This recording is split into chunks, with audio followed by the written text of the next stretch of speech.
મિથ્યા ભાવય ભાવથી જે પ્રગટે નિજ ભાવ તે જયવંત હો સદા એ નિજ મોક્ષ ઉપાય. श्री मोक्षमार्ग प्रकाशक ग्रंथ से बीजा अधिकार अंतर्गत नवीन बंध केवी रीते थाय छे एनी चर्चा चाले. बंधान रूप स्थिति में तो आज प्रवचन सार में एक गाथा पण बहुत सुंदर आई कि पुद्गल नो जे पिंड से एमा बंधनु कारण कोण छे. बहुत सुंदर चर्चा गुरुदेवे मोक्षशास्त्रनो हेतु आपीने पण कह्यो कि માટલું જે સ્કંદ રૂપે પરિણમે છે, ઉદ્ગલ પરમાણુ માટલા રૂપે પરિણમે છે. આ દેહ, આ શરીરનો જે પિંડ રચાય છે એનું કારણ જીવનો ઉપયોગ કે યોગ નથી. નિમિત્ત ભલે હો પણ એનું કારણ એ નથી. એમ નક્કી કરાવતા બંધનું કારણ સ્પર્શ ગુણની પર્યાયની ચર્ચા કરી.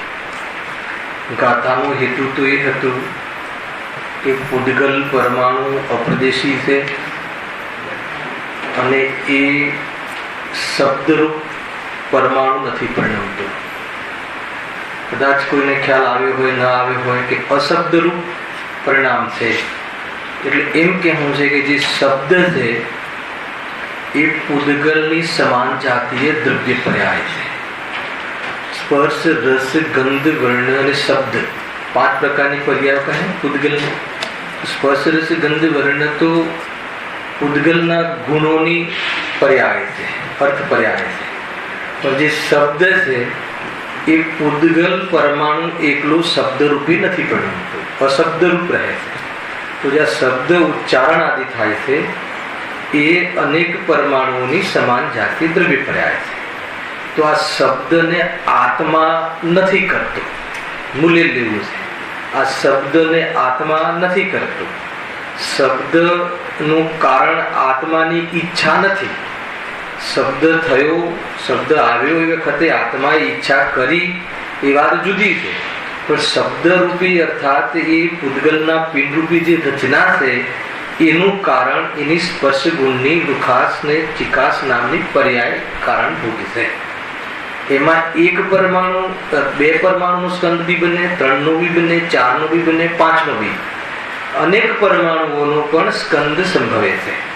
પરંતુ જ્યારે જ્યારે 2 પરમાણુ અર્થાત અનેક પરમાણુ બંધાન રૂપ અનુભવે અર્થાત પરિણમે ત્યારે તે 2 પરમાણુ વચ્ચે જે અવિભાગ પ્રતિછેદ છે, સ્પર્શન ગુણ સંબંધી લુખાસ ચિકાસના જે ગુણ એની જે ચિકાસ લુખાસ પરિણામ જે પેદા થાય છે, અવિભાગ પ્રતિછેદ એની જે શક્તિ છે એ ગુણ છે એ 2ના ડિફરન્સમાં હોવું જોઈએ. એક પરમાણુમાં લુખાસ વાળા બી બંધાય છે, ચિકાસ વાળા બી બંધાય છે, લુખાસ ચિકાસ વાળા બી બંધાય છે. એમાં કોઈ પ્રોબ્લેમ નથી. 2 પરમાણુમાં લુખાસ રૂપ પરિણમન થાય તો બી બંધાન થાય છે. ખ્યાલ આપણને એમ થાય કે લુખા પરમાણુ કેવી રીતે બંધાય, તો પણ બંધાન થાય છે. તો એ પરમાણુના બંધાનમાં એમના જે અવિભાગ પ્રતિછેદ જે છે એમાં 2નો ડિફરન્ટ હોય. અહીંયા 2 હોય અને 4 હોય તો એનું બંધાન થાય છે 1. अर्थात एक ज गुणरूप परिणमन करे, एक ज अविभाग प्रतिछेद होय तो 2નો ડિફરન્ટ હોય તો પણ બંધાન ન થાય. એટલે જગન્ય પરિણમન હોય છે લુખાસ ચિકાસનું એક ગુણરૂપ, તો બીજા પરમાણુ સાથે સ્કંદરૂપ પરિણમન કરી શકતો નથી. પરંતુ 2 પરમાણુ વચ્ચે એકમાં 2નું અને એકમાં 5નું, એકમાં 4નું, એકમાં 3નું, એકમાં 5નું, એ રીતે 2નો ડિફરન્ટ વાળું જે ગુણનું પરિણમન હોય તો એ 2 પરમાણુ સ્કંદ રૂપે પરિણમે છે. કુલ મળીને આ તો કેવી રીતે બંધાય છે કહેવા પાછળનો હેતુ એટલો હતો કે આ જે પરમાણુ શબ્દરૂપ કે આ પુદ્ગલ રૂપ કે આ માઇક રૂપ કે મટકા રૂપ કે આ થાંભલા રૂપ જે પિંડ બને છે એ સ્વતંત્ર રૂપે બને છે. આખી ગાથાનો સાર આપ્યો હતો. કદાચ કોઈને બહુ ડીપમાં ખ્યાલ ન આવે તો કે આ જે કોણે બનાવ્યું, કારીગરે બનાવ્યું, કોઈ દાતાએ બનાવ્યું કે કોણે નહીં, કે એના એનું એ વખતે એના સ્વકાલે એ પ્રમાણે બેના ડિફરન્ટમાં અવિભાગ પ્રતિચ્છેદ જ્યારે થયા એટલે એ પરમાણુઓનું સ્કંદરૂપ પરિણમન થયું. બસ એ વાત એમને એ ગાથામાં કરી હતી. તો એ ગાથામાં શું, કેમ કે એમાં એવું આવે કે પૂદગલ અશબ્દરૂપ પરિણમે છે તો પરમાણુ લેવો ત્યાં. શબ્દરૂપ પરિણમન તો પૂદગલ રૂપ છે, પણ એકલો પરમાણુ શબ્દ રૂપે પરિણમી શકતો નથી. એનો અર્થ એ કહેવો હતો કે શબ્દ એ પૂદગલની કોઈ ગુણની પર્યાય નથી, એ પૂદગલના દ્રવ્યની પર્યાય છે. આપણે ભણી ગયા અને તમારે ચાલી ગયું.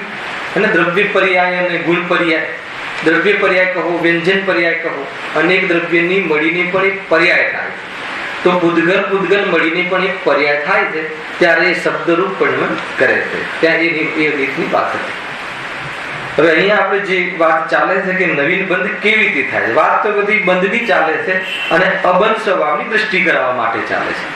ત્યાં કેવી રીતે બંધની, ત્યાં આપણે વાત કોની કરી, હમણાં પ્રવચન સંઘના માધ્યમથી અશોકભાઈ બંધની ચર્ચા કરી. શું કામ કરી? અબંધની દ્રષ્ટિ કરાવો, એમાંથી કાઢીને બતાવો કે અબંધની દ્રષ્ટિ કઈ રીતે. તમે જો મૂળ તો આ શીખવું છે દિલીપભાઈ, એ વાત તો તમે બંધન નહીં બતાય કે પૂદગલ પિંડ કેવી રીતે બંધાય છે. અરે એ બંધાય છે એમાં અબંધની દ્રષ્ટિ કરાય. કેવી રીતે? કે હું બંધાતો હતો મોહથી કે મેં આ કર્યું, એ બંધનનો અભાવ થઈ જાય. આત્માએ નથી કર્યું, આત્માએ જાણ્યું દેખ્યું છે, તો એની સાથે જે બંધનનો રિશ્તો હતો એ બંધનનો રિશ્તો ખતમ થઈ ગયો ને. મેં મકાન બનાવ્યું, મેં શરીર બનાવ્યું, મેં આ કર્યું, તો એ જે આપણી સાથે બંધન, અરે એ પૂદગલની રચના થવા માટે, એ પિંડની રચના થવા માટે, એ આકારની રચના થવા માટે એ પદાર્થ સ્વતંત્ર છે, એના ગુણ પર્યાયને એ પહોંચે છે. એમાં તે શું કર્યું? તો પૂદગલના પિંડની રચના સ્વતંત્ર રીતે થાય છે એ સમજાવીને આપણને આત્મદ્રષ્ટિ કરાવી. એ આપણો દ્રષ્ટિકોણ બરાબર હોવો જોઈએ. અહીંયા પૂદગલની રચના કેવી થાય છે એમાં રસ ના આવી જવો જોઈએ. પૂદગલની રચના હું નથી કરતો. હવે પૂદગલ તમારે સમજમાં ના આવતું હોય તો રોટલી હું નથી બનાવતું, મકાન હું નથી બનાવતો, શરીરને હું સંભાળી શકતો નથી, શરીરનું પાક પતલા થવું, જાડા થવું, મેન્ટેન થવું, એની જે સ્પર્શ ગુણની પર્યાયના કારણે એ પ્રમાણે પરિણમન કરે છે. એટલે એના પ્રત્યે જે અહંકાર હતો, કોઈ બી શાસ્ત્રમાં ભેદ જ્ઞાન, એનાથી મારું કોઈ સ્વરૂપ સચવાતું નથી ને એનું સ્વરૂપ મારાથી સચવાતું નથી, એવું વસ્તુ સ્વરૂપ સ્વતંત્ર છે. જીવ નિરાલો થઈ જાય અને જીવ ભેદની દ્રષ્ટિ કરી લે. કુલ મળીને કોઈ બી ગાથા બતાવી હોય એની પાછળ આ તમને એમ લાગે કે પૂદગલ પિંડની રચના બતાવી ગુરુદેવ, એ નથી બતાવી. એમ એક શબ્દ 3-4 વાર બોલ્યા, સ્વતંત્ર કરે છે. સ્વતંત્ર કરે છે એટલે તું તો ખોટો અહંકાર કરે છે, એ વાત લેવી છે. આમ આવો જરા, અને એ બાજુ નહીં કઈ કેવી રચના થાય છે ને આમ થાય છે ને કેવી રીતે થતું હશે ને, એટલું જ સમજવું છે કે તું નથી કરતો. અહંકાર છોડી દે, અભિમાન છોડી દે, 12મા અધિકાર જડતા ને બેઠું છોડી દે. એટલે કુલ મળીને ખ્યાલ આવી તો આ બાજુથી સોચવાનું છે. વાત તો પૂદગલ પિંડ નહીં કરી, પણ ત્યાં તો તકલીફ છે ને. આપણે તો આ મેં બનાવ્યું, હું સુંદર બનાવું છું, આ રચના મેં કરી, મેં કેટલું સુંદર કપડું સીવ્યું છે, મેં કેટલું સુંદર આ બનાવ્યું છે, એ વ્યંજનો બનાવ્યા છે, તો કે અહંકાર કરે છે. તો એના પૂદગલ પરમાણુની એની સ્પર્શ ગુણની જે સ્કંદ બનવાની જે ક્ષમતા અને જે કાર્ય છે એ કાર્યનો કરતા તુંડની જાય. ખ્યાલ તો કહે છે કે એનું નામ જ મિથ્યાત્વ છે, મોહ છે. કુલ મળીને મોહ તોડવાની વાત. તમને એમ લાગે કે તો પૂદગલની વાત કરી, પૂદગલની વાત નથી કરી, પૂદગલથી જુદા જીવની વાત કરી છે. એટલે એ ગાથાઓને જે સાંભળવાનો જે દ્રષ્ટિકોણ છે સ્વાધ્યાયનો, એ દ્રષ્ટિકોણ આપણો આ રીતનો હોવો જોઈએ. હવે અહીંયા પણ નવીન બંધ કેવી રીતે થાય એની ચર્ચામાં બહુ નિમિત્ત પ્રધાન કથન પણ અહીંયા ઘણા આવ્યા. એની અંદર એ કન્ક્લુઝન પર આવી ગયા કે જ્ઞાનાવરણીય, દર્શનાવરણીય અને અંતરાય કર્મ, એનાથી ઉપજતા જીવના ભાવો બંધનું કારણ નથી. એટલે આવ્યા હતા ને આપણે, એ વાત તો થઈ ગઈ હતી. જો ક્યાં છે? પેજ નંબર 29 પર છે ને. હા, વળી એ કર્મના ઉદયથી, હા, વળી એ સ્વભાવ વળી નવીન કર્મનો બંધ થતો. હા, કારણ કે માટે જ્ઞાનાવરણ, દર્શનાવરણ અને અંતરાયના નિમિત્તથી ઉપજેલા ભાવો નવીન કર્મબંધના કારણરૂપ નથી. અને એ વસ્તુ આપણે નિષ્કર્ષ પર આવ્યા હતા કે નવીન બંધ અર્થાત તો નવું દુઃખ થાય છે, નવા નવા દુઃખનું કારણ બને છે, એ જ્ઞાનાવરણીય દર્શનાવરણીય ને અંતરાય કર્મના નું એ નિમિત્ત કારણ બનતા નથી. અર્થાત એનાથી જે જીવના ભાવો થાય છે એ નવા બંધમાં નિમિત્ત બનતા નથી. જ્ઞાનાવરણીય દર્શનાવરણીય અંતરાયથી કયા ભાવો થાય છે? એના ઉદયથી ઔદયિક અજ્ઞાન થાય છે. જ્ઞાનાવરણીય દર્શનાવરણીય અંતરાય કર્મના ઉદયથી ઔદયિક અજ્ઞાન, અર્થાત તો સ્વભાવની વ્યક્તતા થતી નથી. કયા સ્વભાવની? જાણવા દેખવા વાળા સ્વભાવની વ્યક્તતા થતી નથી. હવે જે વ્યક્ત જ નથી એ નવા બંધનું કારણ કઈ રીતે હોઈ શકે? ખ્યાલ આવી ગયો? હવે બીજું સ્વરૂપ એ કર્મોનું, એ ત્રણ કર્મોનું ક્ષયક્ષમ, જ્ઞાનાવરણીય દર્શનાવરણીય અંતરાય કર્મોનો ક્ષયક્ષમ થયો તો ત્યાં સ્વભાવની વ્યક્તતા થઈ. અને એ સ્વભાવ તો ખરેખર જોવા જઈએ તો સ્વભાવવાનનો અંશ છે. એ જે જ્ઞાન દર્શનનો ઉઘાડ થયો એ તો ત્રિકાલ કેવલ જ્ઞાન શક્તિનો અંશ છે. અને જે સ્વભાવ જે વ્યક્ત થાય છે એ જો સ્વભાવ જ બંધનું કારણ હોય તો પછી અબંધનું કારણ કોણ થશે? એટલા માટે જ્ઞાનાવરણીય દર્શનાવરણીય અને અંતરાય કર્મથી થતા ભાવો ઉદયથી અર્થાત ક્ષયક્ષમથી બંને સમજી લો, એ બંને રીતે થતા ભાવો નવા બંધનું સંશ્લેષતાનું કારણ નથી. આ નક્કી કરી આવે તો પછી બંધનું કારણ કોણ છે? એમાં બે ચાર બિંદુ જોયા હતા. તો એ પ્રમાણે જે સ્થિતિ બને છે, ઓછા જ્ઞાનની સ્થિતિ બને છે, એ દુઃખના કારણની સ્થિતિ તો થઈ, પરંતુ દુઃખ તો મોહ હોય તો જ થાય છે. જ્ઞાન ઓછું થવું એ દુઃખનું કારણ નથી. ઓછા જ્ઞાનના કાલમાં મોહ ઉત્પન્ન થઈ જાય તો પછી હું આટલો જ્ઞાન વાળો, મને બહુ ઓછું છે, મને યાદ નથી થતું, હું તો હીન છું, એ રીતે નવો સંશ્લેષ પરિણામ કરી અને નવીન બંધનું કારણ બને છે. પરંતુ ઓછું જ્ઞાન હોવું અર્થાત બહારમાં કોઈ ઈચ્છાને અનુકૂળ કાર્ય ન થવું, ખાવાની ઈચ્છા થઈને ભોજનનો ન મળવું અંતરાય કર્મના ઉદયમાં, તો એનાથી જીવ દુઃખી થતો નથી. એ તો દુઃખી થવા માટેની સિચ્યુએશન બનાવી, પરંતુ દુઃખી થવું કે ના થવું એ મોહના હાથમાં છે. ભોજન ન મળે, મુનિરાજને ભોજન ન મળે એવું બને કે ના બને? બન્યું છે કે નથી બન્યું? આદિનાથ મુનિરાજને 6 મહિના ભોજન ન મળ્યું તો ભોજન અંતરાય કર્મના ઉદયમાં એવી જાતિની સ્થિતિ થઈ કે ન થઈ? તો આદિનાથ મુનિરાજ દુઃખી થયા કે ન થયા? કેમ ન થયા? કેમ કે એમને મોહનો ઉદય નતો. ખ્યાલ આવ્યો કે નહીં? ભોજનથી હું ટકું છું એવો મોહ તો હતો જ નહીં, અને ભોજનનો એવો રાગ નતો કે જે સંસાર અવસ્થામાં ગ્રસ્ત જીવોને હોય. ખ્યાલ આવ્યો? હવે આપણને એની જગ્યાએ આપણને મૂકો, હવે આપણને ભોજન ન મળે, અનુકૂળ ભોજન ન મળે તો શું થાય? આ ભોજન ન મળવું એ કયા કર્મનું કાર્ય છે? નિમિત્ત તરીકે અંતરાય.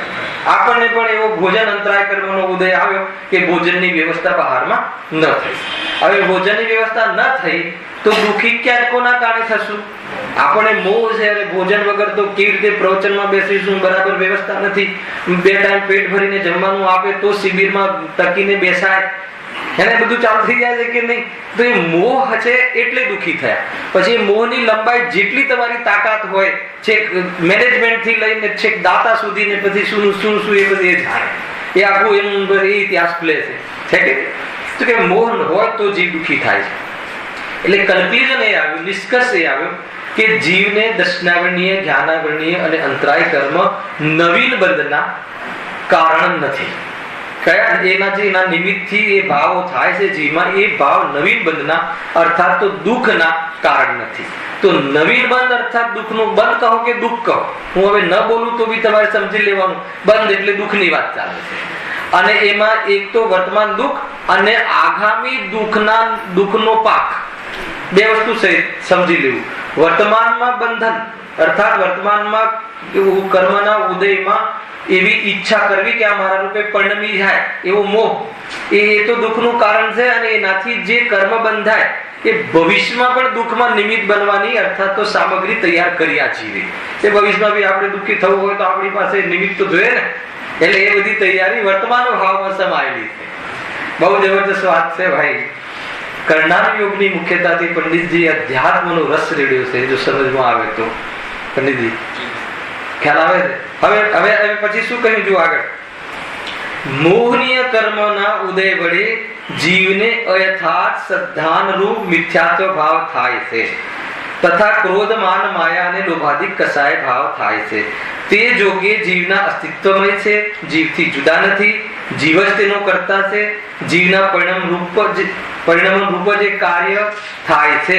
આટલે સુધી એને સમજી લો, થઈ ગયેલું છે. પણ ફરીથી સામાન્ય શું કહે છે કે હવે ત્રણ કર્મને તો આપણે અને ત્રણ કર્મના નિમિત્તથી જીવના થતા ભાવો સાથે તો આપણે દુઃખનું કારણ નથી, બંધનું કારણ નથી, છોડો એ વાતને. તો મોહને કર્મના ઉદયમાં શું થાય છે? મોહને કર્મના આ જે કર્મનું સૌ પહેલા આપણે ભણી આવે ને ત્યારે કહ્યું હતું, જ્ઞાનાવરણીય દર્શનાવરણીય કર્મ તો સ્વભાવને વ્યક્ત થવા દેતું નથી, પણ મોહનીય કર્મ તો સ્વભાવમાં નથી એ લઈ આવે છે, એમાં નિમિત્ત છે.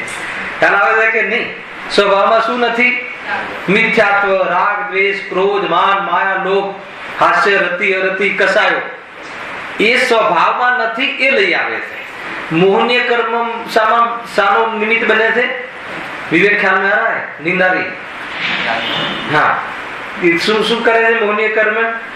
જો જ્ઞાનાવરણી દર્શનાવરણી તો આત્મામાં જે છે એને વ્યક્ત થવા નથી દેતું, અને મોહનીય કર્મ જે સ્વભાવમાં નથી એ લઈ આવે છે. હલાવે છે કે નહીં? એમાં નિમિત્ત બને છે. બહુ મોટું અંતર છે. હવે જે મોહનીય કર્મના નિમિત્તથી જે પેદા થાય છે, પર્યાયમાં શું પ્રાપ્ત થાય છે? જો મોહનીય કર્મના નિમિત્તથી અને આ બાજુ જોઈએ તો જીવના અશુદ્ધ ઉપાદાનથી, અને ખરેખર જોવા જઈએ તો જીવે સ્વભાવ સામે ન જોયું એટલે ત્રણ વસ્તુ બરાબર સમજજો, બધું બેલેન્સ હોવું જોઈએ. તો આમાંથી શું? પોતાને જ પોતાના દ્વારા બાંધેલા મોહનીય કર્મના ઉદયથી, એના ઉદયથી મને ક્રોધ આવે. એટલે ક્રોધ મને કોનાથી ના આવે જયેશભાઈ? મને શત્રુથી, બહારના નિમિત્ત, બહારના પદાર્થોથી ન આવે. ક્રોધ તો મેં જ બાંધેલા કર્મોના ઉદયમાં આવ્યો, એટલે બધા બાહ્ય દ્રષ્ટિ નીકળી ગઈ. પછી આ બાજુ ઉપાદાનની વાત, ખરેખર તો જીવનું એ અશુદ્ધ ઉપાદાન છે. જીવ સ્વયં ક્રોધાદી રૂપ પરિણમિત થયો એટલે ક્રોધ થયો. એ અશુદ્ધ ઉપાદાન, પર્યાયની એ સ્વતંત્રતા. અને ખરેખર જોવા જઈએ તો એને સ્વભાવ સામે ન જોયું એટલે ક્રોધ થયો. આ ત્રણ વસ્તુ બરાબર તમે કનેક્શનમાં રાખજો. આનંદ આવે એવી ચર્ચા છે. તો આ રીતે થયું. તો એમાં અર્થાત મોહનીય કર્મના ઉદયમાં જીવની પર્યાયમાં શું પ્રગટ થાય છે?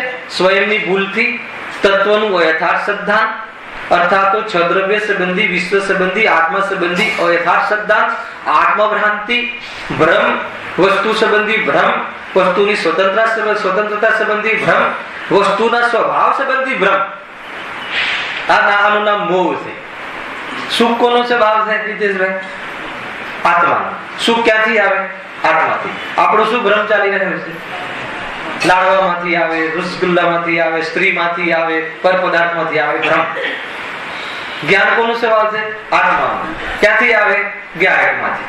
આપણને શું ભ્રમ છે? ગુરુમાંથી આવે, ચોપડીમાંથી આવે, શબ્દમાંથી આવે, જડમાંથી આવે, ઇન્દ્રિયોમાંથી આવે. હવે તમારે ચાલવા વાળું છે. 172મી ગાથા આવી રહી છે અહીંયા બોરીવલીમાં. અલિંગ ગ્રહણ બોલ પ્રવચન સારમાં આવશે. આત્મા ઇન્દ્રિયોથી જાણતો નથી એટલે આત્માનું લિંગ ઇન્દ્રિય નથી. આત્મા ઇન્દ્રિયથી જણાતો નથી એટલે ઇન્દ્રિય આત્માનું લિંગ નથી. બહુ જબરજસ્ત છે જે બોલ આવે છે ને. હવે અલિંગ ગ્રહણ આત્માનું લક્ષણ નક્કી કરાવશે. જબરદસ્ત ચર્ચા છે એની અંદર. તો અહીંયા શું કહે છે કે જે અયથાર્થ શ્રદ્ધા આ કોના કારણે થયું? મોહનીય કર્મના કારણે. બરાબર છે?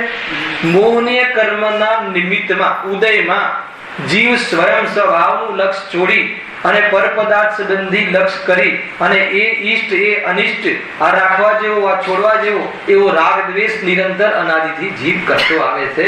આ જીવનો ભૂતકાળ છે. ખ્યાલ આવે કે નહીં? તો એ પરિણામ અહીંયા એ બતાવવું છે કે અહીંયા સૌથી વાત એ બતાવી જો કેટલી વાત બતાવે છે, પછી એમને શું કહેવું છે પંડિતજી કહે છે. કેટલી વાત બતાવી છે જુઓ. મોહનીય કર્મના ઉદય વડે જીવને અયથાર્થ સદ્ધાન રૂપ મિથ્યાત્વ ભાવ થાય છે. બરાબર છે? મિથ્યાત્વ ભાવ એટલે શું?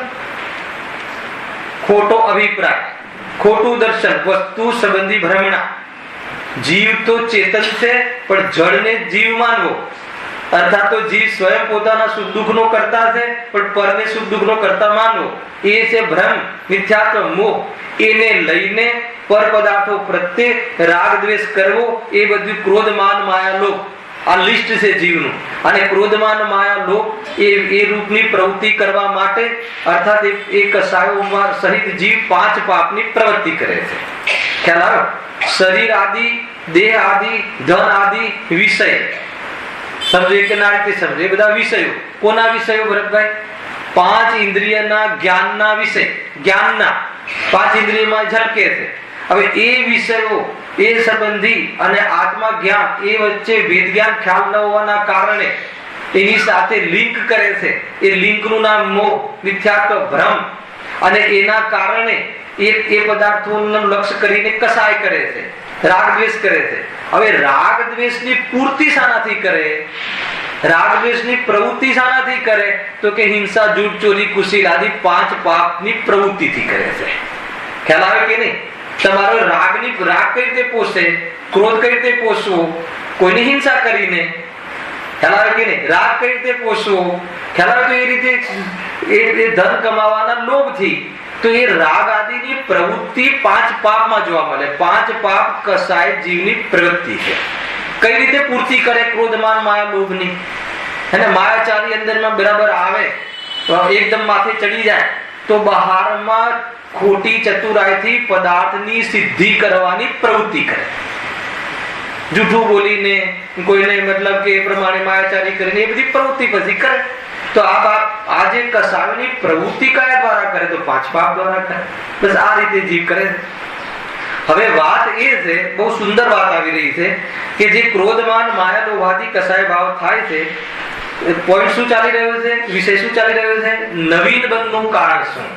નવીન બંધના કાળમાં 3 કર્મથી તો નિપટી આવ્યા કે નથી. હવે મોહનીય કર્મના ઉદયમાં જીવમાં કયો ભાવ થાય છે? અયથાર્થ શ્રદ્ધા તથા ક્રોધમાન માયા લોભ. આ બધી કસાય. બધાને એક શબ્દમાં કહેવું હોય તો કસાયો. કેમ? કે આત્માને કસે છે, દુઃખ દે છે. એ આ પરિણામ એટલો ખ્યાલ આવી ગયો. હવે આના કારણે જીવ દુઃખી થાય છે. એના કારણે જીવનો નવીન કર્મનો બંધ થાય છે. સિદ્ધ તો એ કરવું છે. એના વચ્ચે કેટલી બધી વાત કહી. જો તે જો કે જીવના અસ્તિત્વમય છે. જીવના અસ્તિત્વમય એટલે શું? જીવ જ કરે છે. રાગ કર્મ નથી કરતો. અહીંયા એ વાત આવી. સંવિધાનમાં કહે છે કે રાગાદી ભાવ કર્મના છે, જડના છે. એ બતાવ્યું તું ગયા વ્યાખ્યાનમાં કેમ એ જડના ને કેમ કર્મના કહ્યા. અહીંયા તો ક્યાં ઉત્પન્ન થાય છે? આત્માનો સ્વભાવ નથી એ બતાવવું હશે ત્યારે કર્મના કહેશે. પણ ક્યાં ઉત્પન્ન થાય છે? માઇકનો રાગ, દીકરાનો રાગ, ધનનો રાગ, મકાનનો રાગ મકાનમાં છે કે જીવની પર્યાયમાં છે? તો જીવની પર્યાયમાં ઉત્પન્ન થાય છે, જીવના અસ્તિત્વમાં છે. લાસ્ટ ટાઈમ પણ કહ્યું હતું કે રાગ વગરનો આત્મા હોઈ શકે છે, પણ રાગ આત્મા વગર ક્યારે હોઈ શકતું નથી. યાદ છે કે નહીં? રાગ વગરનો આત્મા તો સિદ્ધો ને અર્હંતોનો હોઈ શકે છે, પણ રાગ આત્મા વગર ક્યારે હોઈ શકતું નથી. એટલે આત્માના અસ્તિત્વમાં છે, આત્માની પર્યાયમાં છે, આત્માના પ્રદેશોમાં છે. એટલો ખ્યાલ આવ્યો? હવે શું કહે છે? જીવથી જુદો નથી. ગજબ છે. જીવથી વિજ્ઞાન કરાવવું છે ને? જીવથી જુદો નથી કહીને પણ જીવથી વિજ્ઞાન કરાવવું છે. કઈ રીતે? આ કોઈ પૂદગલ નથી પરિણમ્યો, આ તું જ પરિણમ્યો છે કે જે તારો સ્વભાવ નથી. તો વેદજ્ઞાન કરાવ્યું કે અભેદ કરાવ્યું? સમજો કથન શું કહેવું છે? કથન શું બોલાય છે રાજેશભાઈ? કે જીવથી જુદો નથી. આ ગુરુદેવ તો રાગ જીવથી જુદો છે એનાથી સ્ટાર્ટ કરે છે. તો અહીંયા તો પંડિતજી એમ કહે છે બંને જ્ઞાની છે. ગુરુદેવ બી જ્ઞાની છે, પંડિત ટોડરમલજી બી જ્ઞાની છે. તો બંનેના વ્યૂ જુદા છે, એક જ વ્યૂ છે. જ્યાં ગુરુદેવ કહે છે કે રાગ અને જ્ઞાન જુદા છે એટલે કે સ્વભાવ નથી એમ કહેવું છે, અને અહીંયા એમ કહેવું છે કે જીવ જ પરિણમે છે, બીજો નથી પરિણમાવતો, પણ એ સ્વભાવ નથી. એટલે તું દૂર કરી શકે છે, બીજાની રાહ નથી જોવાનું. બરાબર આનું વિધમ સમજજો. બહુ સુંદર ચર્ચા છે. જીવથી જુદા નથી, એક જીવ જ તેનો કરતા છે. એ જીવ કરતા છે એમાં જ્ઞાની લેવો કે અજ્ઞાની લેવો? રાગ રૂપે જે કોઈ પરિણમે છે જ્ઞાની અજ્ઞાની એનો કરતા સ્વયં જ છે. જ્ઞાની એમ માને છે કે હું જ રાગ રૂપે પરિણમ્યો છું, મેં રાગ ને કર્યો છે, મને દીકરાએ નથી કરાવ્યો, મને જ્ઞાનાવરણીય કર્મ નથી કરાવ્યો, મોહની કર્મ નથી કરાવ્યો. એના કર્મના ઉદયમાં સામગ્રીનું લક્ષ્ય કરી સ્વભાવનું લક્ષ્ય છોડી અને હું પરિણમ્યો છું એ મારો દોષ છે. બસ જ્ઞાની એટલે છે કે આને દોષ માને છે અને પેલો અજ્ઞાની એટલે છે કે એને કર્તવ્ય માને છે. બંનેનું અંતર સમજી લેજો. જોડે જોડે પરિણમન બંને કરે છે, ખ્યાલ આવ્યો કે નહીં? પણ બંનેને રાગ પ્રત્યે દ્રષ્ટિ અલગ અલગ છે. જ્ઞાનીને રાગ રૂપ પરિણમન છે પણ સમ્યક દ્રષ્ટિ હોવાના કારણે દ્રષ્ટિમાં ભેળવતું નથી, સ્વભાવમાં ભેળવતું નથી, કરવા લાયક માનતું નથી, કર્તવ્ય માનતું નથી, દોષ માને છે, દાહ માને છે, છોડવા લાયક માને છે, આત્માના સ્વભાવમાં ભેળવતું નથી, અનાત્મા માને છે.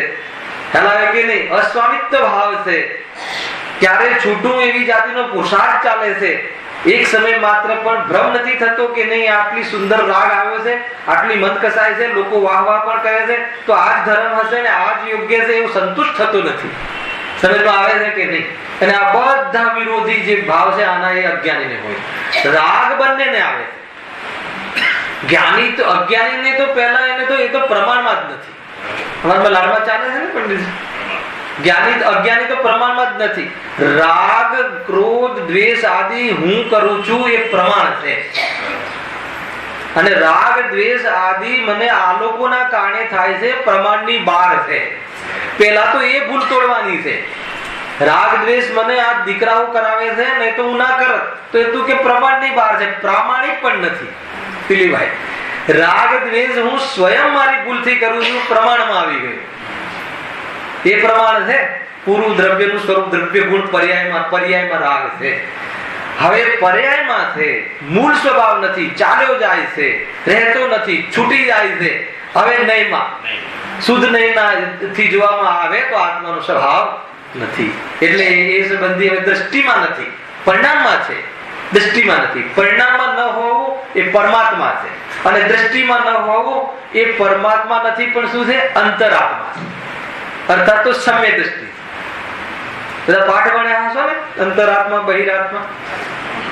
ખ્યાલ આવે કે નહીં? અને જેને દ્રષ્ટિમાં જ છે એ બહિરાત્મા છે.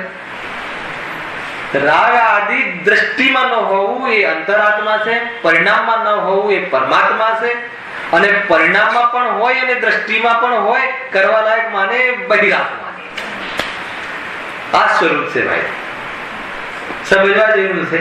અહીંયા એમ કહે છે પંડિતજી કે આ જે રાગાદી ભાવ છે જીવના અસ્તિત્વમય છે, જીવ જ એનો કરતા છે, પૂતગલ એનો કરતા નથી. આગળ શું કહે છે? અને જીવના પરિણમન રૂપ જ એ કાર્ય થાય છે. જીવના પણ જીવ જ પરિણમે છે, રાગ દ્વેષ રૂપે જીવ જ પરિણમે. એનું સ્વતત્વ છે, અવૈધ ભાવ, સ્વતત્વ છે, સ્વભાવ નથી. બહુ અંતર છે. ખ્યાલમાં આવે છે કે નહીં? રોગ શરીર પર ફોડો થયો છે, એ શરીર પર ના થયો હોત તો ડોક્ટર પાસે ના જાત. સમજો? અને શરીરનો સ્વભાવ હોત તો પણ ડોક્ટર પાસે ના જાત. જો શરીરમાં જ ના થયો હોત તો તું શું કામ પછી એને દૂર કરાવવાનો પ્રયાસ કરે? એટલે શરીરમાં થયો છે ફોડો, શરીરની વિકૃતિ છે, પણ જો એ શરીર માટે સુંદરતા હોત, શોભનીય હોત, તો તું શું કામ દૂર કરાવત? એટલે શરીરમાં ઉત્પન્ન થયો છે પણ શરીરનો સ્વભાવ નથી, શરીરની વિકૃતિ છે. એમ રાગાદી ભાવ આત્મામાં જ ઉત્પન્ન ના થયો હોત તો શુદ્ધોપયોગ ને સ્વપનનું ભેદ વિજ્ઞાન ને શું કામ બધું કરત? જો આત્માની પર્યાયમાં જ ના હોત તો. સમજવા આવે છે? અને જો સ્વભાવ હોત તો શું કામ દૂર કરત? ખ્યાલ આવે કે નહીં? એટલા માટે આ એક કન્સેપ્ટ ચાલે છે કે આત્માની પર્યાયમાં ઉત્પન્ન થાય છે, આત્માનો એ વિભાવ છે, સ્વયં રીતે પરિણમન થાય છે. હવે શું કહે? બહુ સરસ વાત કરે છે. તો પણ હવે જુઓ, તો પણ એનું હોવું, પર્યાયમાં એનું જોવું, એનું મળવું, થવું મોહ કર્મના નિમિત્તથી જ છે. જ લખ્યો નિમિત્તથી જ છે. સમ્યક એકાંતનું કથન છે. નિમિત્તથી છે એમ કેવું છે કે મોહનીય નિમિત્ત છે, દર્શનાવરણીય નિમિત્ત નથી, જ્ઞાનાવરણીય નિમિત્ત નથી. અર્થાત બહારના દીકરા દીકરી શત્રુ મિત્ર આદિ નિમિત્ત નથી. નિમિત્ત તરીકે તારે લેવું હોય તો મોહનીય નિમિત્ત છે. આ જનો આ અર્થ થાય છે. જનોથી નથી લેવો કે નિમિત્તથી થાય છે. જનોથી લેવો છે કે આ નિમિત્ત હોય છે. તમે આ ભાષા સમજજો ને તો કઈ ખ્યાલ નહીં આવે. ખ્યાલ આવે કે નહીં? નિમિત્તથી જ આ મોહ કર્મના નિમિત્તથી જ છે. હવે જુઓ, પણ કર્મ નિમિત્ત દૂર થતા તેનો અભાવ જ થાય છે. શું કહે છે? કર્મ નિમિત્ત ન હોય, જેને મોહનીય કર્મ હોતું નથી, એને મોહ હોતો નથી. એટલા માટે શું કહેવું છે કે એ આત્માનો મૂળ સ્વભાવ નથી, ઔપાધિક સ્વભાવ છે. કર્મના ઉદયમાં જીવ સ્વયં પરલક્ષ કરે ત્યારે મોહ આદિ થાય છે, પણ જ્યાં કર્મ મટી જાય છે અર્થાત જીવ સ્વભાવમાં રહે છે ત્યારે મોહ પેદા થતો નથી. એટલે ઉપાધિ ભાવ છે. જો માટે જીવનો નિજ સ્વભાવ નથી, પણ ઔપાધિક ભાવ છે. કેટલી બધી વાતો કહી. રાગાદી ભાવ જીવની પર્યાયમાં ઉત્પન્ન થાય છે, મોહનીય કર્મના નિમિત્તમાં ઉત્પન્ન થાય છે. મોહનીય કર્મ નિમિત્ત નથી હોતું ત્યારે એ હોતો નથી.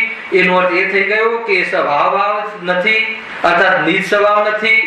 છતાં એ બંધ ભાવ, બંધન તો આ ભાવથી થાય.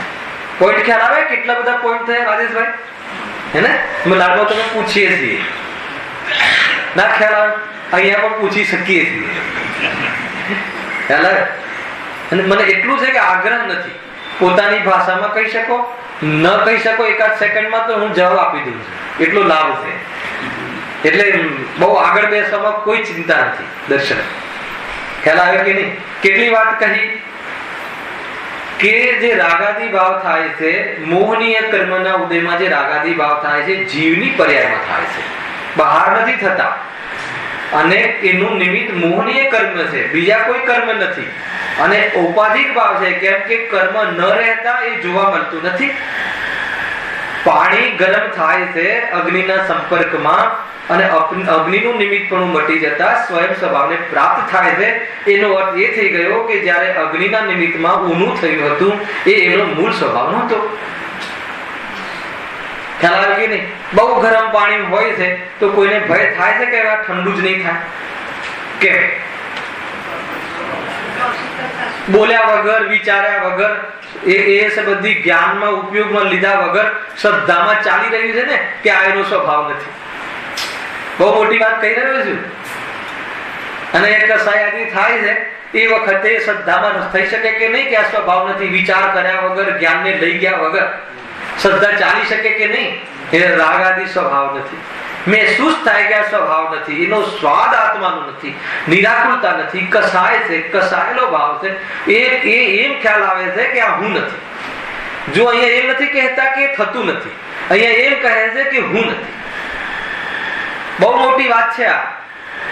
અહીંયા થતું નથી એવું કોઈ મતલબ વિતરાગીઓ કહેશે જ નહીં. થાય છે પણ એ શું છે એ નક્કી કરો ને. એ હું નથી. આત્માની પર્યાયમાં થાય છે, મોહનીય કર્મના નિમિત્તના ઉદયમાં થાય છે. મોહનીય કર્મ જ્યારે નથી હોતું ત્યારે એ નથી હોતું, એનો અર્થ એ થઈ ગયો કે એ નિજ સ્વભાવ નથી. મોહનીય કર્મ ન રહે અને એ રહે તો સ્વભાવ કહેવાય. કર્મના જતા રહેવાના કાલે પણ આપણે પણ કર્મ જતા રહે છે કે નહીં? મોહ બદલાય છે કે નહીં? મોહ મંદ પડે છે કે નહીં? ક્રોધાદી કર્મ બદલાય છે કે નહીં? ગઈકાલનો ક્રોધ આજે છે કે નહીં? નથી. એનો અર્થ એ થઈ ગયો કે રહેતો નથી, બદલાઈ જાય છે. કર્મ ઉપાધિ વખતે જોવા મળે છે, કર્મના ચાલ્યા જવાના કાળમાં હોતો નથી. એટલે એ નિજ સ્વભાવ નથી. એ પણ કહ્યું. પછી શું કહેજો? એટલે ઔપાધિક ભાવ પણ છે. આટલે સુધી આ કથા કહી કે આ ભાવ મોહનીય કર્મના ઉદયમાં ખરેખર સિદ્ધ શું કરવું છે? તથા એ ભાવો વડે નવીન બંધ થાય છે. આ બધું કહીને શું કહેવું હતું કે નવીન બંધ થાય છે. એટલે શું? નવા કર્મો કઈ રીતે જોડાય છે એ પ્રશ્ન છે ને. તો પહેલા બંધનો ભાવની ઓરથી સમજો. બંધ થાય છે, હાલ બંધ થાય છે એનો અર્થ શું? દુઃખ થાય છે. ખ્યાલ? પરના લક્ષના કાળમાં આ પદાર્થ દીકરો મારા પ્રમાણે રહે ઘરમાં, એ મોહ. અને એ તમે કમિટમેન્ટ કર્યું પરદ્રવ્યની સાથે, અને કમિટમેન્ટ ક્યારે બી નિભાવી શકાતું નથી તે જ ક્ષણે, એટલે નિરંતર ક્રોધ માન માયા, એના માટે પછી ક્રોધ થાય છે, અને ક્રોધની પૂર્તિ પછી અનેક પ્રકારે પાપ કરીને કરીએ છીએ. તો આમાં એ વખતે તાત્કાલિક તો આકુળતા થાય જ છે, એ બંધન ભાવ લાગે જ છે. એટલી જિમ્મેદારી માથે રાખીએ, એનું નામ બંધન. માથે એટલે ક્યાં? ઉપયોગના માથે. ઉપયોગ બંધાય છે ને, નહીં આપણું કમિટમેન્ટ છે કે હું ધ્યાન રાખીશ, હું સાચવીશ, હું આ કરીશ, એને હું એને આગળ લાવીશ, એને સેટ કરીશ. તો કોણ બંધાયું? ઉપયોગ. વર્તમાન ઉપયોગ બંધાયો કે નહીં? કમિટ કર્યું ને. તમે એકવાર જિંદગીમાં જોજો કે જે કમિટમેન્ટ કરીએ છીએ એ કમિટમેન્ટ આપણે નિભાવી શકીએ છીએ. પત્ની સાથે કમિટમેન્ટ કર્યું કે હું તારી જિંદગી ભર રક્ષા કરીશ, કાં તો એ જતી રહે છે કે આપણે જતા રહીએ છીએ, કોણ રક્ષા કરે? ગેરંટી છે જયેશભાઈ કે પૂરા જીવન દરમિયાન તમે એક સેકન્ડ માટે બી દીકરાને કે પત્નીને ખુશ કરી શક્યા હો તો મને ખાનગીમાં કહેજો. હે ને, તમારે આવવાના છે શિબિર કરવા માટે, મને કહેજો કે નહીં એક દિવસ એવું બન્યું હતું કે મારાથી ખુશ થયા હતા. તો એ ભ્રમ છે, એવું બનતું જ નથી. તો એક દિવસ થયા હતા તો પછી તમે દુશ્મન છો? રોજ કરો ને ખુશ. દિલીપભાઈ, એક દિવસ ખુશ કરે, તમે તો એના પતિ છો, સ્વામી છો, તો પછી રોજ ખુશ કરો ને. તો કે એમ નથી થતું. તો એક દિવસ કર્યા હતા એ શું થયું હતું? ભ્રમ છે ને. આ ભ્રમમાં આપણે આપણું જે મુનિ દશાને યોગ્ય જે આપણી ક્ષમતા છે એને એ ક્ષમતાને આપણે મફતમાં ગુમાવી રહ્યા છીએ. સમજી લીધું નીતિનભાઈ? આજ સુધી કોઈ ખુશ થયું નથી, કોઈ ખુશ થવાનું નથી, આશા રાખવા જેવી નથી, અને એને લઈને આપણે અનંતો યુગ વીતી ગયા. એક બે ભવની વાત નથી. એક પરમાણુ કે એક જીવ પોતાના નિમિત્ત, પોતાના કારણે ખુશ થયો હોય ને પોતાના કારણે એનું પરિણમન થયું હોય, આપણા કારણે એનું પરિણમન થયું હોય એવું છે જ નહીં. એટલે વ્યર્થ પ્રયાસો છે. ભાવ તો આવી જાય છે. દર્શન ઘેર આવી કે છે તમે જ કહ્યું તું ને મારું પરિણામ તમારા કારણે નથી, તો કેમ કહો છો? એને કહી શકે એને, એ સાધર્મી છે, યાદ કરાવે છે કે વાત સાચી છે, આ તો મોહની પ્રબલતા છે, વાત તો સાચી છે. ખ્યાલ આવે કે નહીં? પણ એમ કહે કોઈ પુષ્ટિ કરવા માટે, એને કોઈ જે કરવું હોય ત્યારે પુષ્ટિ કરવા માટે, તો દોષ છે. પૂરી વાત સાંભળી લેવાની. ને તો એમ કરીને એને જે કરવું છે પુષ્ટ કરે ને તો એ તો એ આપણે એ જે પણ કાંઈ કરે આપણને તો જગાડે. એક તો એ કન્સેપ્ટ છે. બહુ સાચી વાત છે કે તો બસ આવી જાય છે, પણ આનાથી થતું નથી. એ જ કસાયો આવે છે, પણ એ કસાયોથી, પરિણામથી, એ ભાવોથી કોઈ પડમર કરશે ને સીધો થઈ જશે ને તમારા પ્રમાણે ચાલશે, તો એ અંદરમાં જે મોહ, જે આપણો તીવ્ર પ્રબલ મોહ છે, એના કારણે જીવ દુઃખી થાય છે, અર્થાત બંધ થાય છે. હવે શું થાય? એનાથી નવીન બંધ થાય છે. અહીંયા પકડ એ ચાલે છે. નવીન બંધ એટલે શું? ભવિષ્યમાં પણ દુઃખની વ્યવસ્થા અત્યારના પરિણામમાં કરે છે. મને કર્મ બંધ થાય છે એવું સમજાવવામાં રસ નથી. મને એમ સમજાવવામાં રસ છે કે આગળ પણ હું દુઃખી થાવ એની વ્યવસ્થા અત્યારથી નક્કી કરે છે. કેટલી તાકાતથી દુઃખી થઈશ ને કેટલા સાલ દુઃખી થઈશ ને એ બધું અત્યારથી નક્કી કરે છે. આ પરિણામમાં નક્કી થાય છે. તીવ્ર મોહ કેમ? સ્વભાવને જોયો નહીં અને એ મોહમાં રચ્યો અને એમાં એકત્ર બુદ્ધિ કરી કે કરવા લાયક છે, અને એને લઈને નવા કર્મો બાંધ્યા અને બહારની સામગ્રીઓ મળ્યા રાખે છે, અને મોહને લઈને મેન્ટેન કરવા માટે, એની મજદૂરી કરવા માટે, વચમેની કરવા માટે અનંત યુગ વિતાવ્યા. એક સમયના માટે પણ સુકૂન ન મળ્યો, શાંતિ ન મળી. જીવ જે સુખનો પિંડ છે, સુખનું ગોદામ છે. ગજબની વાત છે કે એક ક્ષણ માટે પણ શાંતિનો શ્વાસ ન લીધો. શું રહસ્ય છે? કર્મ કારણ છે કે કર્મના ઉદયમાં સ્વયં જોડાઈને દુઃખી થાય છે. એને એક કથનમાં કેવું હોય તો કર્મને લઈને દુઃખી છે. જયારે બી શાસ્ત્રમાં એમ આવે ને કર્મને લઈને દુઃખી છે એટલે શું? કર્મના ઉદયમાં જોડાય છે અને નવા કર્મને અર્થાત નવા નિમિત્તોની નવી એજન્સીઓ માટે બુકિંગ અત્યારથી કરી દે છે. ખ્યાલ આવે કે નહીં? નવી એજન્સી, નરકની એજન્સી, તિર્યંકની એજન્સી, આ એજન્સી છે આપણે કે નહીં હું આવીશ ને તારા દરમાં ઉત્પન્ન થઈશ કીડી તરીકે અને પછી આના પગની નીચે આવી જઈશ, આ બધું કમિટમેન્ટ કરે છે અત્યારથી. ખ્યાલ આવે છે ને શું કહું છું? હું સાદી ભાષામાં આપણને સ્પષ્ટ ખ્યાલમાં આવે છે કે જ્યાં અહીંયા પાછળ બાથરૂમ જઈએ ત્યારે ઓલી ચૂડવેલો પેદા થઈ જાય છે, ક્યારે પેદા થઈ જાય, ક્યારે શરીર બની જતું હશે, અને બસ તૈયારી જ છે કે હવે કોઈ આવશે ને આને ચકડોળશે, આને કચરી નાખશે. તો એની વાત છે કે એકવાર આપણને ત્યાં મૂકીને જો આપણે પણ આવા ભોગ કર્યા છે. ખ્યાલ આવે છે? ભાઈ સમજવા જેવું છે. એકવાર મુનિ દશામાં પોતાને મૂકીને બી જોવું જોઈએ, એકવાર આવી દશામાં. બહુ અભિમાન હોય વર્તમાન કોઈ બહારની સાહેબીનો તો એમાં એકવાર વિચારવું જોઈએ. ખ્યાલ આવે કે નહીં? અને પુરુષાર્થ ઉઠાવવો હોય, સ્વરૂપનો સ્વાદ લેવો હોય તો એકવાર આવી જાતિના બહારના સાયક્લોનમાં, વાવાઝોડામાં, વરસાદમાં, તાપમાં જેનાથી આપણે બચવા પ્રયાસ કરીએ છીએ એની વચ્ચે રહીને મુનિરાજ હેને નગ્ન દિગંબર મુદ્રા, શરીરથી પણ ભિન્ન એક પરમાણુ માત્ર પણ પોતાના સુખ માટે ગરજની કેવી જાતિનું અંદરમાં રસાસ્વાદન કરીને કેવલ જ્ઞાનને પ્રાપ્ત કરવાનો પુરુષાર્થ કરે છે. સમજવા જેવું છે. એકવાર પીછી કમંડલ થી આપણે કેવા શોભીએ, એકવાર સ્વપ્ન જોવા જેવું છે. વિચાર કરજો આજે રાત્રિમાં કે જ્યારે બી હું વીછી કમંડલ કેસલો જ વાળની શણગારના, બહારના શણગારના મને શોખ નહીં, એનાથી સુખ નહીં, બહુ ગંભીરતાથી સમજવા જેવું છે. વિવેક ખ્યાલમાં આવે કે નહીં? વિકાસ દર્શન ખ્યાલમાં આવે છે? ખેસવા જેવું લાગે છે? બહુ ગંભીર પ્રકૃતિ થઈ જવી જોઈએ. વાત તો સાચી છે. આનંદ કરે છે ને કોઈ વ્યક્તિ પંચમ કાળમાં પણ, આવી પરિસ્થિતિઓની વચ્ચે પણ. શું હેતુ હશે, શું રહસ્ય છે? સમજવા જેવું છે. એક વખત પોતાને એની જગ્યાએ મૂકીને એની વચ્ચે પોતાના પોતે હું મુનિ દશાથી વિહરી રહ્યો છું, કેવલ જ્ઞાનની તરફ જઈ રહ્યો છું, સિદ્ધોને મળવા જઈ રહ્યો છું. એકવાર દિલીપભાઈ એકવાર પોતાને એ હદથી વિચારવું તો સિદ્ધ સુધીનું વિચારી લેવું ને, સપનું જોવું તો પૂરું હોય. તો એ રીતે પણ બહુ આનંદ આવશે તમને. બહારના સ્થૂલ પાપ તો ત્યાં ને ત્યાં ચૂરા થઈ જશે. તમને ઘીન આવશે કોઈ ખોટા ભાવ જે એકદમ સ્થૂલ પાપ જે આપણને દુનિયામાં લાગે છે એવી કસારો આપણને પણ સંભળાશે તો એ તો ત્યાં ને ત્યાં ભાગી જશે કે નહીં આના ઘરે રહેવા જેવું નથી, આ મને રસ આપતું નથી, કસાય સમજી જશે. આ મને કોઈ મતલબ પૃષ્ઠ કરતો જ નથી, આ જીભ શું કામ અહીંયા પડી રહે? આપણે એને લિફ્ટ આપીએ તો રહે ને. સમજવા જેવું છે ભાઈ, બહુ ઊંચી વાત છે. શું નક્કી કરી આવ્યા? માટે મોહના ઉદયથી ઉત્પન્ન થયેલા ભાવો બંધના કારણરૂપ છે. ભાવ એક જ હોય, ચાહે કોઈ બી ભાવ એક હોય, એનાથી બધા જ કર્મનો બંધ થાય છે. બહુ વિશેષ ચર્ચા લઈશું. હવે 4 પ્રકારના બંધ બી આવવા વાળા છે.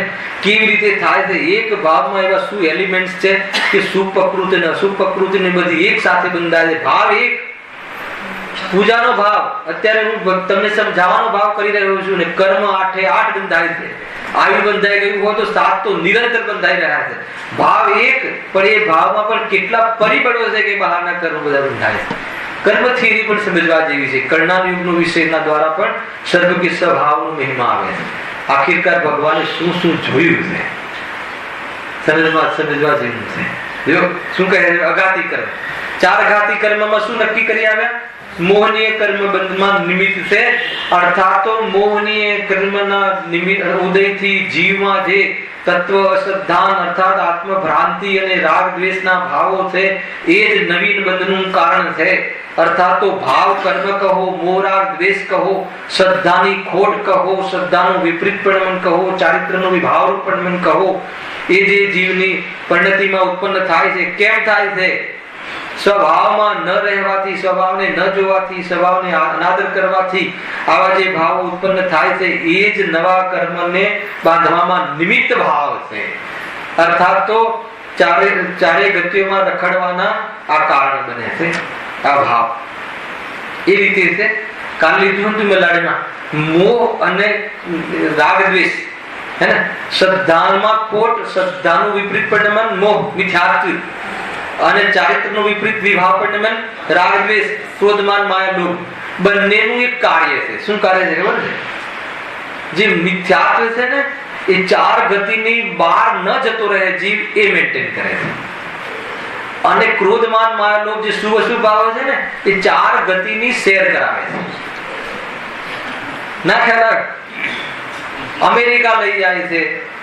આગળ કહું નરકમાં લઈ જાય છે, બધે લઈ જાય છે, સાતમી ભૂમિમાં લઈ જાય છે. કોણ? શુભ અશુભ ભાવ. સ્વર્ગમાં લઈ જાય છે. એ ચાર ગતિમાં ફરવું હોય તો શુભ અશુભ ભાવ, અને ચાર ગતિની બહાર ન નીકળવું હોય તો મિથ્યાત્વ ભાવ. કઈ રીતે? કે પરમાં સુખ છે, પરથી મારું અસ્તિત્વ છે, ચાર ગતિઓમાં સુખ છે મોહ, એટલે ચાર ગતિમાં બહાર જવાનો શું કામ પોશાક કરે? એક. હવે ચાર ગતિમાં કેવું હશે એ અગર જોવું હોય, શુભ અશુભ ભાવ. વિઝાની જરૂર નથી, પરમિશનની જરૂર નથી, ડોલરની જરૂર નથી. ખ્યાલ આવે કે નહીં? એવો ભાવ કરો તો અમેરિકામાં જન્મી લેવાય, એવો ભાવ કરો તો સ્વર્ગોમાં જવાય, એવો ભાવ કરો તો નરકોમાં જવાય. કયા વિઝાની જરૂર છે? કોઈ ચેકિંગ નહીં, કોઈ મતલબ કે ઓલું કયા બોલા માપે છે ને તો બધું મશીનથી બધું ચેક કરે, કાંઈ નહીં, જ્યાં જવું હોય ત્યાં ફ્રી. તો શું ભાવ એ કામ કરે? ખ્યાલ આવે છે? ક્યાં જવું છે દર્શન? ખ્યાલ આવે ને? વેકેશનમાં ક્યાં જવું છે? કેટલી બધી મગજમારી, પૈસા જોઈએ, યોગ્ય અનુકૂળતા જોઈએ, બધાની પરમિશન જોઈએ, નોકરી કરતા હોય તો સીટની રજા જોઈએ, ભણતા હોઈએ તો.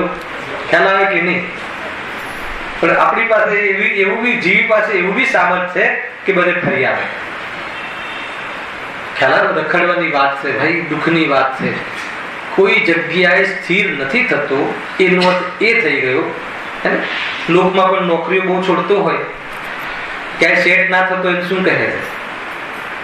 ખ્યાલ આવે કે ભાઈ તારી જ કોઈ ભૂલ છે, કોઈ જગ્યાએ સેટ નથી થતું. તો આપણે પણ ચાર ગતિમાં કોઈ એક ગતિમાં સેટ અત્યાર સુધી ન થાય. આટલા વર્ષોથી પ્રેક્ટિસ કરી પણ એક જગ્યાએ ઠરીઠામાં આમ સેટ થઈ ગયા હોય, કેમ નથી થયા? કેમ કે ક્યાંય સુખ નથી. હે ને? શોધી રહ્યા છે પણ શોધ પૂર્ણ થઈ નથી. સુખ સ્વયં માટે ત્યાં ઠરી જાય તો કહે છે કે ચાર ગતિથી રહી પંચમ ગતિને પ્રાપ્ત સિદ્ધાલયમાં અગ્રભાગમાં સ્થિર થઈ જાય. આવાગમન રહેતું નથી. થાય છે કે નહીં?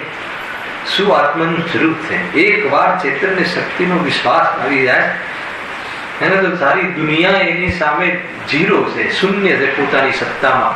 રંચ માત્ર પણ જરૂર ના પડે વસ્તુની. એનાથી મોટો મહારાજા કઈ કોણ હોઈ શકે?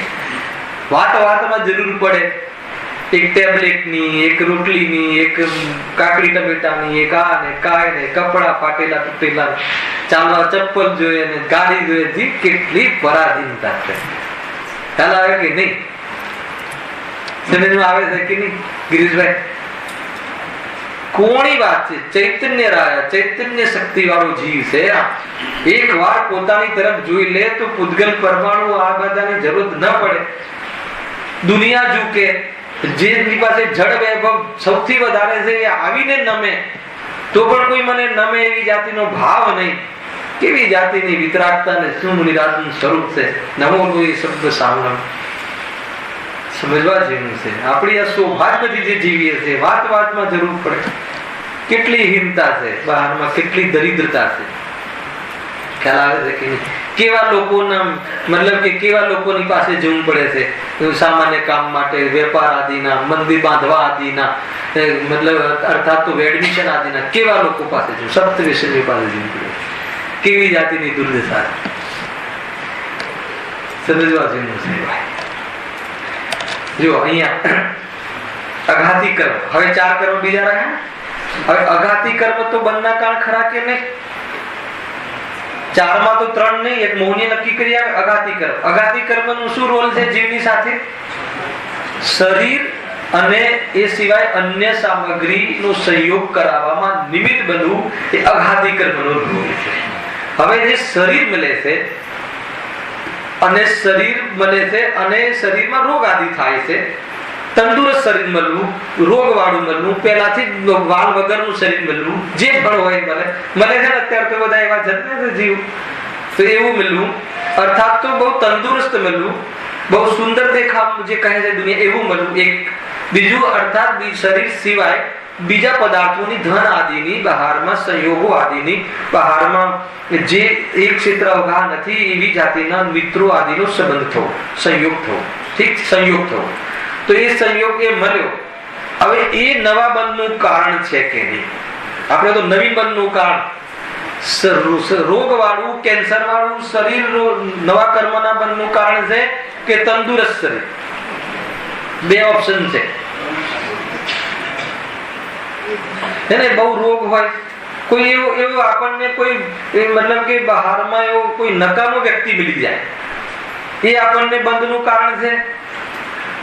એ એવી જાતિ બધા કહે છે ને કે મારું તો નસીબ જ એવું છે, મને બધા એવા જ મળે છે. નસીબ એટલે કર્મનો ઉદય, અઘાતી કર્મ, અને એવા મળે છે. ત્યાં સુધી તકલીફ નથી, જીનાગમ કહે છે. પણ એ બધું નવીન બંધનું કારણ અર્થાત દુઃખનું કારણ છે કે નહીં? અર્થાત બહારની સામગ્રી જે આપણી પાસે છે, જેની પાસે જે પણ કાંઈ છે, એ નવીન બંધનું કારણ છે કે નહીં? અચ્છા, નવીન બંધમાં અર્થાત મોહનીય કર્મમાં સહાયક છે, સમજી લેજો, પણ મોહમાં નિમિત્ત નથી, મોહનું કારણ નથી. અર્થાત દુઃખમાં સહાયક બને એવી સ્થિતિ તો છે, પણ દુઃખી કરી શકતું નથી. આમાં પણ એક નિયમ લાગુ પડે છે. દુઃખી થવું કે ના થવું એ મોહ પાસે છે. મોહ હોય મતલબ કે આપણે આપણો દીકરો છે એ ફેલ થયો, તો ફેલ થયો એટલે દુઃખી થયા. એક શરીર છે એમાં રોગ થયો એટલે દુઃખી થયા. દુઃખી કેમ થયા? તમે શું થતો ખરા કે આપણે દુઃખી કેમ થઈએ? શરીર મારું છે એ દુઃખ છે કે શરીરમાં કેન્સર છે એ દુઃખ છે? તમારા શરીરમાં કેન્સર થયું, એવું નહીં બોલો. પેલા તો એમ જ કહી દે, તમારા શ્રીમતી બેઠા હોય શું બોલે છે? પેલા કે જીવ જલ્દી કે મરવાની વાત આવે તો મારા સમ ને તારા સમ ચાલે છે કે નહીં? ઘરમાં મરવાની વાત નહીં કરો. અરે અમે તો તમને વાત કહીએ છીએ કે મરતો જ નથી આત્મા. ખ્યાલ આવે કે નહીં? હવે તમારા શરીરમાં કેન્સર થયું તો હું દુઃખી થઈશ કે નહીં? હું દુઃખી થઈશ કે નહીં? અચ્છા, અને આ શરીરમાં કેન્સર થાય તો હું દુઃખી થઈશ કે નહીં? તો દુઃખ કેન્સરનું છે કે આ શરીર મારું છે એનું દુઃખ છે? સમજ્યું? હવે બસ આ શરીર મારું નથી એમ નક્કી કરી લો તો દુઃખ નથી. કેટલું નજીક છે સુખ, અર્થાત નજીક તો સુખ સ્વયં સુખમય જોવાની જ વાર છે. આ તો લોજિક છે ને, આ કોઈ અંધશ્રદ્ધા તો નથી ને, નાળિયેર ફોડવાની વાત નથી ને. અહીંયા તો આ સીધી વાત છે ને કે તમારા શરીરમાં કેન્સર થાય છે તો બી હું તો ઘરે આવીને ચા પાણી, કદાચ તમારા ઘરે આવીને ચા પાણી કરાવો તો પણ કરી લે. કોઈ દુઃખની વાત તો છે નહીં, સામાન્ય ફોર્માલિટી જે કઈ છે ભાઈ, બરાબર છે કે નહીં? હવે આ શરીરમાં દુઃખ જયારે કેન્સર થાય છે ત્યારે દુઃખી કેમ થવું છું? કેમ કે કેન્સર થી દુઃખી થતો હોય તો આ કેન્સર થી પણ દુઃખી થાય. પણ આ શરીર મારું છે એનું મને દુઃખ છે. ખરેખર છે ને, દીકરો માનતો નથી એનું કોઈને દુઃખ નથી થતું, મારું માનતો નથી એનું દુઃખ પહેલા થાય છે. તમે જોઈ લેજો, એમના મિથ્યા હેલા કે નહીં? બસ એ છે, મારું માનતો નથી. કેમ મારું કયું ના કરે? તો તમારું કહ્યું શું કામ કરે? ભગવાનમાં આવીને વિરોધી શું કામ થાવ છો? ભગવાનમાં આવીનો વિરોધ છે ને, એક દ્રવ્ય બીજા દ્રવ્યનું કાંઈ કરે નહીં, અને તમે એમ કહો કે આ મારું ભગવાન, મારો દીકરો મારું કહ્યું કેમ કરતો નથી? પાછા એ જ ભગવાનની સામે. ગજબ છે દુનિયાની રીત. બરાબર ને અશોકભાઈ? ભગવાનમાં આવીની સામે જ મારો દીકરો મારું કહ્યું કરતો નથી, પ્રભુ એવું કઈ કરો. પાછા પ્રભુને કરતા તે મારું કઈ એ પ્રમાણે કરે કે આ જીવને કોઈ મેળ જ નથી પડતું. દુઃખ એ વાતનું છે કે મારું કહ્યું કરતું નથી. દુઃખ એ વાતનું એ નથી કે આવું કેમ કરે છે. વાત એ છે અંદરમાં એ ઘણી મિથ્યાત્વ છે. એટલે બાહ્ય પદાર્થો કે બાહ્ય સામગ્રી કે બાહ્ય પરિસ્થિતિ, ત્રણ વસ્તુ કહ્યું હલાવ્યો કે નહીં, એ જીવને નવીન બનનું કારણ નથી. હા, ત્યાં એને મોહ હોય એ વખતે મોહની કર્મના ઉદયમાં એના પરિણામ અતત્વ શ્રદ્ધા હોય, એની શ્રદ્ધા ખોટી હોય, એમ કહે કે નહીં આ સામગ્રી કાયમ મારા પાસે આવીને આવી રહે, આ શરીર પરમેનન્ટ રહે, મારા પિતા ક્યારે દુનિયામાંથી ન જાય. ખ્યાલ આવે એમાં શું કીધું નીતિનભાઈ? મારા પિતા ક્યારે મુનિ ના બને એનો અર્થ થઈ ગયો કાયમી મારી સેવાને વચમે નહીં કરે. સીધો અર્થ આ થાય છે. એના હૃદયને ફોરવો તો એને પૂછો કેમ ન જાય? અરે મારા માથેથી છત્ર છાયા હટી જાય તો મારું શું થશે? એને પિતાના જવાની વાત નથી કાંઈ. તમે સમજો શું વાત આવે છે. પોતાની સગવડતામાં તકલીફ આવે એના માટે જીવ ચાહે છે. અરે જગત તો બહુ સ્વાર્થી છે. જગતનું સ્વરૂપ એવું છે. એને ઓલી ગાય ને વાછરડાનું ઉદાહરણ આવ્યું લાસ્ટ ટાઈમ કહ્યું હતું મેં. એને ગાય ને તો વાછરડા પ્રત્યે એવો નિષ્કામ પ્રેમ હોય છે. એને ખબર છે કે અમારી સેવા નથી કરવાનું તો પણ પ્રેમ હોય છે. પણ મનુષ્ય જીવનમાં સ્વાર્થ વગર કોઈ પણ પ્રેમ હોતું નથી. ચાહે પતિ પત્નીનો, ચાહે ભાઈ બહેનનો, ચાહે માતા પિતાનો, ચાહે પાર્ટનરોનો. થોડુંક સ્વાર્થ તમારો પોસાતો ન હોય તો જોજો એ દીકરો તમારી સામે ચડી જાય. કેમ? દુનિયાનો એ મનુષ્યનો જે વધારે ડાહ્યા છે એનો પ્રેમ આવો હોય છે. વધારે ડાહ્યા એટલે ખબર છે કે એની પાસે એટલું જ્ઞાન છે કે સિદ્ધવસ્થા પામી શકે મનુષ્ય જીવનમાં. તિર્યંજ પાસે એટલું જ જ્ઞાન છે કે પંચમ ગુણસ્થાન સુધી જઈ શકે. હાલ આવે કે નહીં? નારકી અને દેવો પાસે એટલું જ જ્ઞાન છે, એટલું જ ક્ષમતા છે કે ચોથા ગુણસ્થાન સુધી જઈ શકે. અને મનુષ્ય પાસે એટલું ડાહપણ છે, એટલું મતલબ જ્ઞાનમાં સમ્યક જ્ઞાનમાં એકાગ્ર થઈ શકે છે કે એ કેવલ જ્ઞાન નહીં. એવું જીવ મતલબ કે આ બાજુ એનું જ્ઞાન બીજી જગ્યાએ વાપરે. કુલ મળીને એટલો ખ્યાલ આવવો જોઈએ કે આપણે જે પણ કાંઈ કરી રહ્યા છીએ મુનિ દશા ન આવે એવો પ્રયાસ કરી રહ્યા છીએ. મુનિ દશા ન આવે એનો અર્થ ખબર છે કે સુખ ન આવે. હર અંતર મુહૂર્તમાં સ્વાદ લે છે નિરાત આનંદનો, અતિન્દ્રિય જ્ઞાનનો. જેને આ વાતની અહેસાસ હોય એને એટલો અંદરનો રોમાંચ આવે. જેમ કે આંબલી કહેતા મનમાં પાણી છૂટી જાય એમ અતિન્દ્રિય આનંદ હર અંતર મુહૂર્તમાં મુનિરાત સુખ વેદે છે. તો એને ખ્યાલ આવે કે નિર્ભાર કસાય રહિત, કોઈ જાતની જવાબદારી નહીં, જિમ્મેદારી નહીં, કોઈ જાતની નિર્ભારપણું એને એ અહેસાસ હોય આ ભૂમિકામાં. તો એને એક કનેક્શન થાય કે ખરેખર વાસ્તવમાં પ્રાપ્ત કરવા યોગ્ય એ બધી પર્યાયો છે. પૂર્ણતાને પ્રાપ્ત કરવાનું એક કારણ છે. સમજમાં આવે છે શું? વાત એ છે કે અઘાતી કર્મ પણ બંધનું કારણ નથી. અઘાતી કર્મના ઉદયમાં મળતી સામગ્રી, સ્થિતિ, પરિસ્થિતિ, સિચ્યુએશન, ઉદયગત દશાઓ, શરીરનું તૂટવું, બગડવું, મકાનનું બનવું, મકાનનું છૂટવું, પૈસાનું આવવું, પૈસાનું જવું, આ જે પણ તે બહારમાં સાતા અસાતા વેદનીય કર્મના આધારે બહારમાં પરિસ્થિતિ બને છે. એવી પરિસ્થિતિ જ્ઞાનીઓના જીવનમાં પણ બને છે, પણ જરા પણ દુઃખી થતા નથી. કેમ કે ત્યાં એમને મોહ નથી. અને અહીંયા અજ્ઞાનીઓમાં પણ જેનો મોહ મંદ હોય છે એ ઓછો દુઃખી હોય છે, અને જેનો મોહ પ્રબળ હોય છે એ વધારે દુઃખી હોય છે. એટલે એ મોહ જ બંધનું અને દુઃખનું કારણ છે. સામગ્રી બંધ અને દુઃખનું કારણ નથી. ખ્યાલ આવે કે નહીં? સૌથી પહેલા હજુ આપણે તો ત્યાં અટક્યા છીએ. આપણને બંધનું અને દુઃખનું કારણ આપણે આજે પણ સામગ્રીને માનીએ છીએ.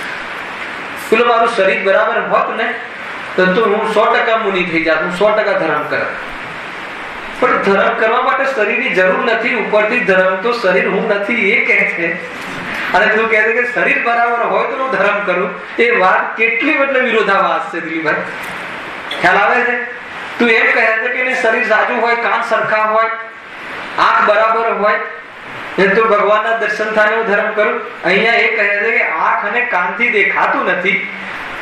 ખ્યાલ આવે કે નહીં? એનાથી ધર્મ થતો નથી. અહીંયા એ વાત ભણાવવામાં આવે છે. તો કેટલો વિરોધાભાસ છે આપણા ચિંતનમાં ને જ્ઞાનીના ચિંતન. સમજમાં આવે છે કે નહીં? એટલે એટલા બધા આપણને નિર્ભર કરતી દીધા. કેટલી બધી વાતો થઈ. આજે જોઈએ તો જ્ઞાન ઓછું હોય તો પણ આત્મકલ્યાણમાં કાંઈ બગડતું નથી.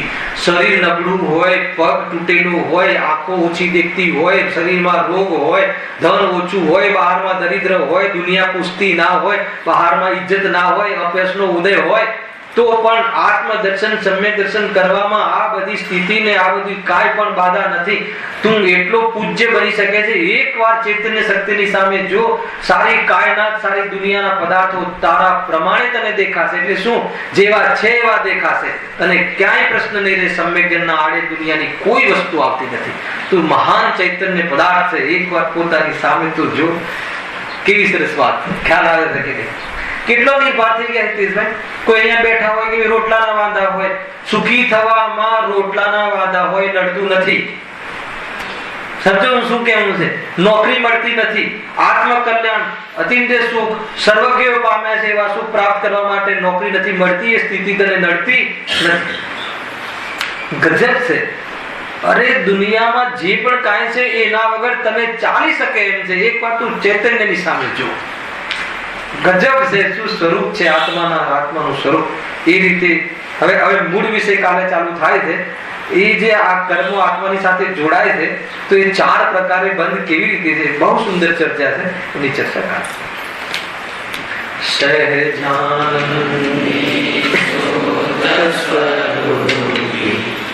અવિનાશી